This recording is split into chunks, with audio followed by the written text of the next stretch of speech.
Il est 1h30, c'est Crime Story, les rendez-vous d'Alfred Hitchcock, racontés par Serge Sauveillon. Aujourd'hui, la communauté de Roy Carroll.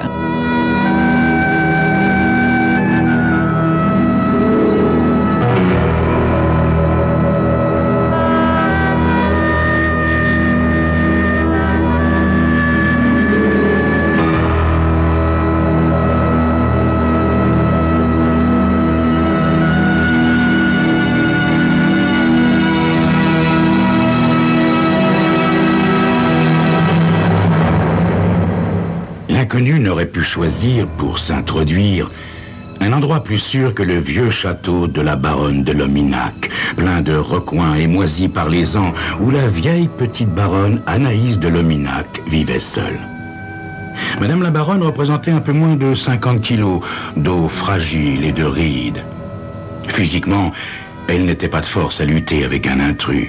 Mais même si elle avait eu une arme, il était impossible de l'imaginer faisant feu sur un être humain. Autant se représenter la Joconde en mini-jupe dans un club psychédélique dansant la lambada. De même que sa propriétaire, le château avait un halo de solitude, comme désorienté de se retrouver dans cette époque de maisons de verre, d'avions à réaction et d'air pollué. Le château recelait le souvenir des parties de croquettes sur les pelouses ensoleillées, de romances distinguées sur l'escarpolette du porche et des fêtes de l'été à la lueur des lanternes de papier.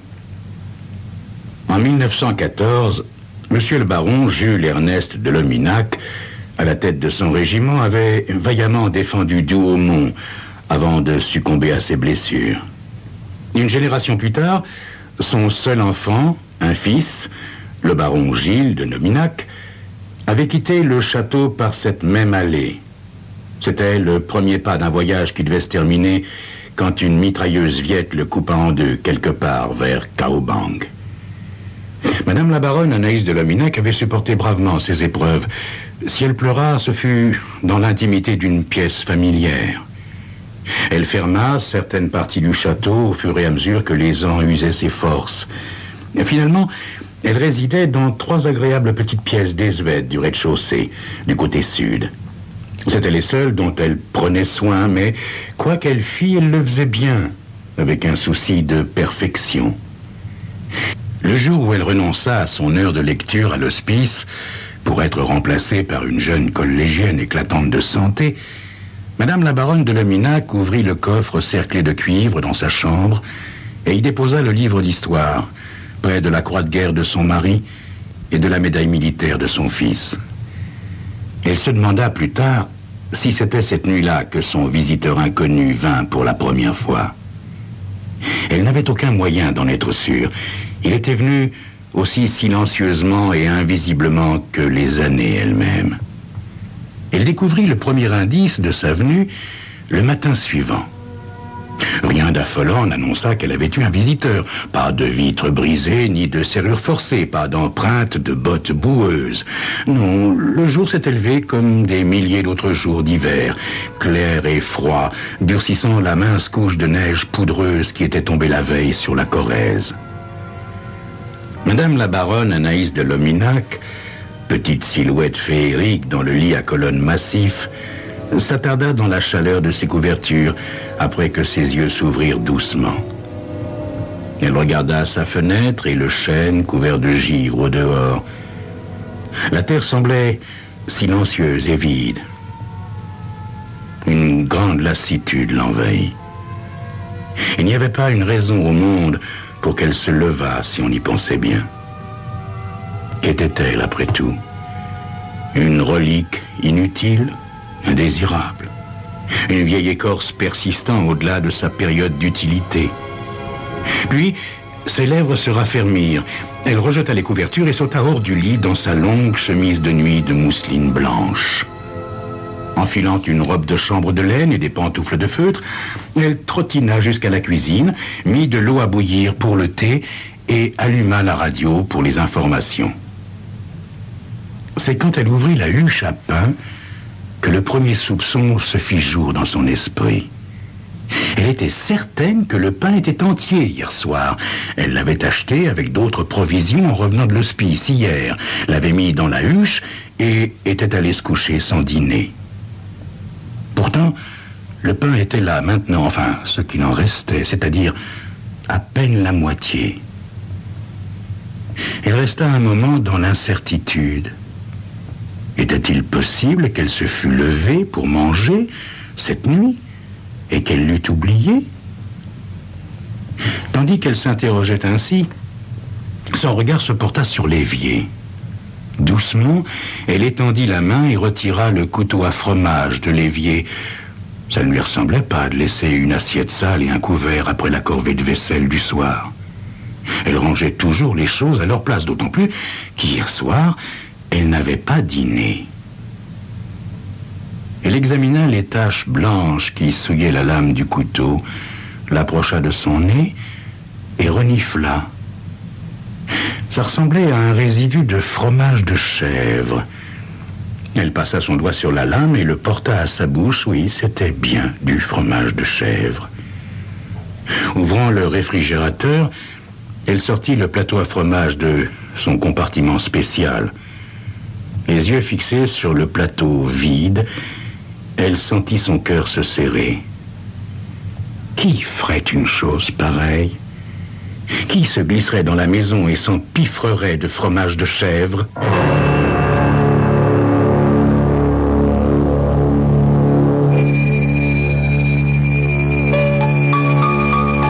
Qui a bien pu s'introduire dans le vieux château pendant mon sommeil? C'est ce que vous saurez dans quelques instants.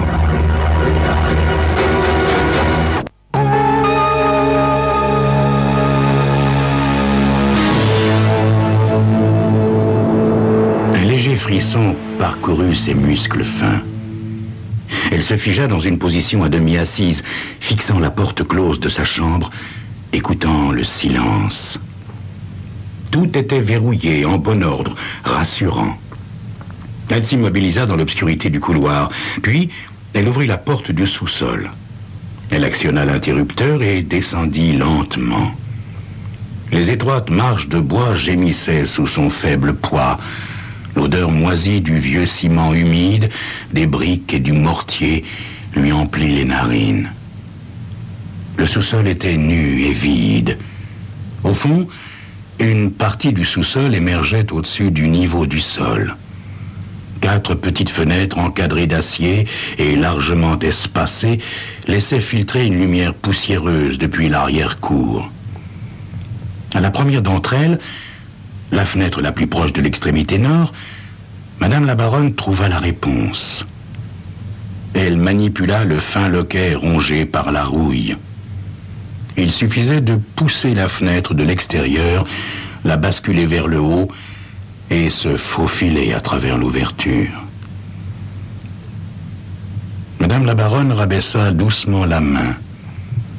Une chose était éclaircie.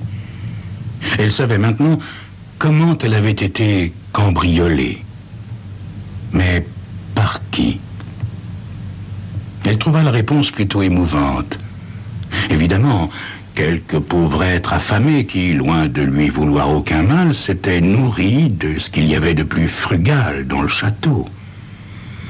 À 6 heures cet après-midi-là, Madame la baronne était dans la cuisine, retirant des vêtements du séchoir à linge, quand elle entendit une voiture approcher et s'arrêter au dehors. Une visite était devenue un plaisir si rare que Madame la baronne, en émoi, jeta le linge dans un panier d'osier et se précipita vers la porte latérale qui servait d'entrée à son appartement. Elle ouvrit la porte toute grande et fronça les sourcils à la vue des insignes officiels sur la voiture arrêtée dans l'allée.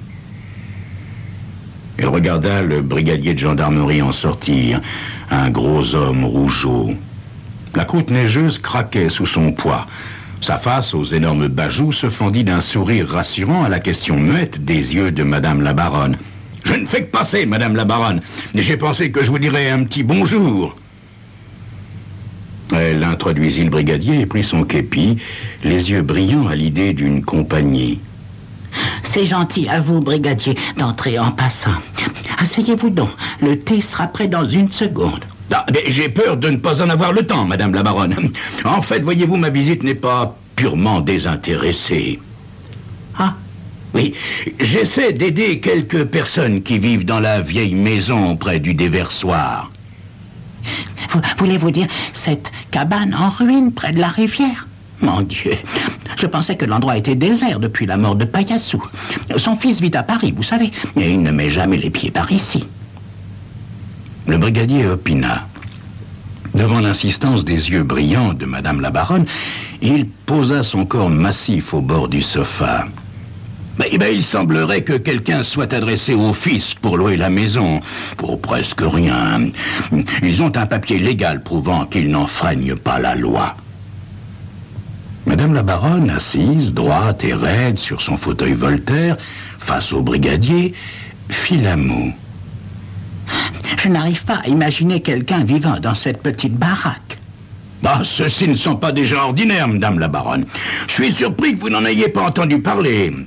Nous avons une communauté hippie dans notre voisinage depuis 3 ou 4 semaines maintenant. Une demi-douzaine de jeunes qui vivent là-bas. Une lueur d'intérêt s'alluma dans les yeux de Madame la Baronne. Cela a dû choquer quelques-uns de nos concitoyens bien pensants, j'imagine, brigadier. Ah, vous supposez vrai, Madame la Baronne. En effet, une délégation est venue me trouver. Ils voulaient les faire chasser du village. Mais que pouvais-je faire? Ils étaient là légalement. Ils s'occupaient de leurs affaires. Des gosses aimables, tranquilles et même gentils. Les gens de la délégation n'étaient pas contents, bien sûr, mais ils acceptèrent la réalité. Je pensais que l'histoire était terminée, que les gosses resteraient là encore quelque temps, puis s'en iraient ailleurs. Mais il y a 2 nuits de cela, quelques mauvaises têtes du coin s'entassèrent dans une voiture pour aller là-bas. Des gros malins, vous voyez, en quête d'amusement. Ils se sont approchés en se cachant, sont entrés dans la baraque, ont dispersé la communauté et poursuivi les gamins à travers les bois et les collines, jusqu'à ce qu'ils se lassent de ce petit jeu. Les avez-vous attrapés, brigadier? Non, Madame la Baronne. Je ne savais rien de tout cela jusqu'à ce qu'un garçon de la communauté soit venu à la gendarmerie ce matin. Et il dit que l'un d'entre eux n'est pas revenu. Alors, bien entendu, je me renseigne alentour pour voir si quelqu'un a aperçu le gosse. À peu près 20 ans, vous voyez, d'après la description que j'en ai. Mince, longs cheveux bruns, avec une barbe. Habillé en pantalon de velours et en blouson de toile. Le regard de Madame la Baronne se dirigea vers la cuisine. Il réfléchit un instant et hocha la tête. Je ne l'ai pas vu, brigadier, mais je crois que vous avez résolu mon mystère. Je pense qu'il est venu ici. Le brigadier, qui se penchait pour prendre son képi, que Madame la Baronne avait soigneusement posé sur une table, se figea l'espace d'une seconde. Comment ça, Madame la Baronne? Il était ici, dans le château? Je n'en ai pas réellement la preuve, brigadier, mais quelqu'un est venu et s'est tranquillement goinfré de pain et de tout mon fromage de chèvre. Je n'en savais rien jusqu'à hier matin, quand j'ai découvert qu'il manquait de la nourriture. Le brigadier restait là, à tripoter son képi. Ah, ça se tient, Madame la Baronne, ça se tient. Le gosse se perd, il rôde alentour, il n'ose pas regagner la communauté, il se figure sans doute que les autres en font autant. Affamé, il découvre le château, où une petite dame inoffensive vit apparemment seule. Madame la Baronne, Anaïs de Lominac, sourit. Ah, ne vous inquiétez pas pour moi, brigadier.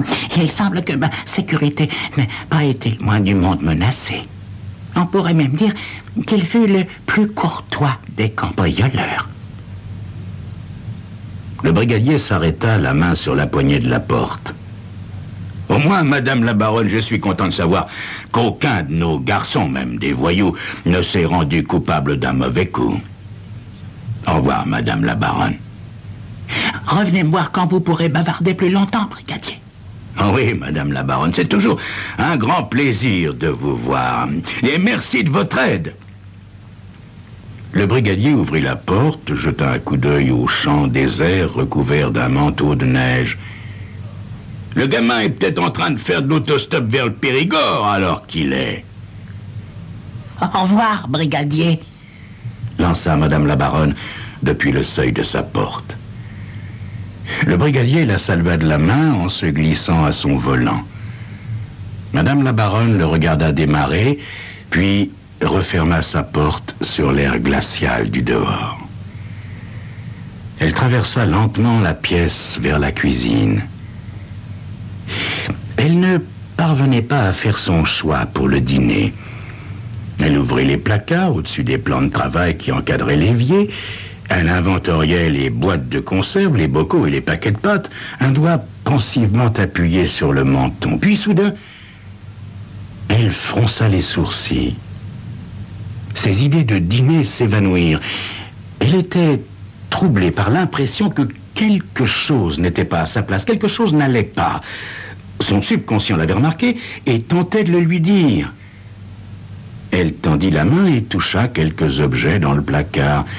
C'était vraiment énervant, ce sentiment d'être en train de regarder quelque chose que vous ne parvenez pas à reconnaître. Soudain, elle réalisa. Le bocal contenant les haricots verts avait disparu. Elle recula, une petite veine battant à son mince cou ridé. Le gamin errant avait mangé ici. Du pain et du fromage de chèvre la première nuit, des haricots verts la suivante. Une lueur s'alluma dans ses yeux. Dans une soudaine impulsion, elle se précipita dans sa chambre, enfila un gros manteau et des galoches, et s'enveloppant la tête d'un châle de laine, elle s'engouffra dans le crépuscule glacial. Il lui fallut 10 bonnes minutes pour faire le tour du château, scrutant la couche de neige immaculée qui recouvrait collines, champs et ravines. Elle regagna sa chambre, les joues rosies par le froid. Retirant manteau et châle, elle les jeta en travers d'une chaise, les yeux fixés sur le plafond de la pièce. La neige était tombée depuis la venue de l'intrus. Maintenant, il n'y avait plus aucune trace s'éloignant de la maison, à part celle du brigadier et des pneus de sa voiture. Madame la baronne Anaïs de Lominac ne sentit pas le froid qui régnait dans les pièces abandonnées lorsqu'elle se glissa hors de sa chambre, traversa la salle de séjour aux voûtes fantomatiques et gravit le long escalier courbe, aussi silencieusement qu'un petit fantôme. Absorbée par les ténèbres du couloir, elle s'immobilisa pour écouter. Puis, elle longea le mur jusqu'à l'escalier étroit qui menait aux mansardes. C'est à peine si elle déplaça un flocon de poussière en montant. Elle pressa l'oreille contre l'une des petites portes. Le crépuscule devenait de plus en plus sombre. Enfin, elle perçut le bruit étouffé d'un mouvement dans l'une des mansardes. Un froissement, un toussotement bref. Elle se baissa et approcha son œil du trou de la serrure. Il y avait une lumière dans la petite pièce. Une bougie. Mais le visiteur était hors de vue. Madame la baronne de Lominac attendit, et sa patience fut récompensée quand il apparut dans son champ de vision. Il s'assit en tailleur sur une paillasse qu'il avait confectionnée lui-même et ouvrit un livre emprunté à la bibliothèque poussiéreuse du rez-de-chaussée. Madame la baronne l'étudia autant que lui permettaient les limites du trou de serrure. La structure fine des os, le visage sensible sous la longue barbe, l'intensité des yeux dans leur effort pour lire à la lueur de la bougie. Précautionneusement, Madame la baronne redescendit. « Suis-je folle ?» se demanda-t-elle. Mais en fait, elle ne se souciait pas réellement de la réponse. À l'étage principal, elle alla de pièce en pièce, ouvrant les radiateurs qui craquèrent et crachetèrent quand la vapeur commença à les envahir. Revenant à sa chambre, elle décida que oui, elle était folle, mais peut-être dans le bon sens. Au moins, elle était très agréable, cette folie. Ce sentiment que la vieille relique qu'elle était pourrait encore être utile, était encore nécessaire, avait encore une valeur. Quand vous avez tout épuisé dans un monde, pensa-t-elle, vous êtes diablement chanceux si vous tombez sur un autre monde, un étrange, un nouveau monde à explorer, de nouvelles conversations, de nouvelles idées, de nouvelles rencontres, et peut-être même de nouvelles amitiés. La dernière chose que fit Madame la baronne Anaïs de Lominac, avant de se coucher ce soir-là, fut d'écrire une lettre. Elle colla la lettre sur la porte du placard de la cuisine, où le garçon ne pourrait manquer de la voir quand il descendrait plus tard pour son repas nocturne et monastique. Elle recula et relut le message écrit de sa belle et élégante écriture. Mon cher enfant, à l'occasion de la fête des mères, faites-moi l'immense plaisir de venir déjeuner dimanche au château, accompagné de tous vos amis. Signé Baronne Anaïs de Lominac. Post-scriptum. Ainsi que vous l'avez remarqué, mon cher enfant, nombre de pièces de cette vaste demeure sont vides, désespérément vides. Peut-être trouverez-vous agréable, vos amis et vous, de les occuper le temps qu'il vous plaira.